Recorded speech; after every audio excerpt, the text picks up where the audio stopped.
To apply wallpaper effect and frame on the Samsung Galaxy A27, first of all, we need to go to settings. Now over here in settings, we're gonna scroll down a little bit, and then you want to open wallpaper and style.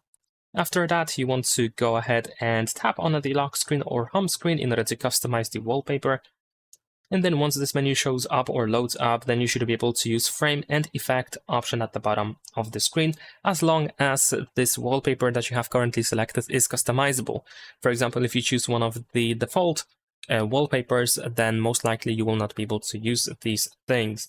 But let's go ahead and tap on frame, for example, and as you can see now we have a couple of different frames to choose from. You can also go ahead and choose color in case you want to change it. And there we go. So this is of course one example. If you want to disable the frame, just choose the first option from this list. And of course we also have the effect, so we should be able to apply blur, grayscale, we can apply a specific color filter, and also the same thing but with darker colors, and so on and so forth. And once you are done with the customization, then you should be able to tap on a done in the upper right corner in order to save your changes. Leave a like and subscribe.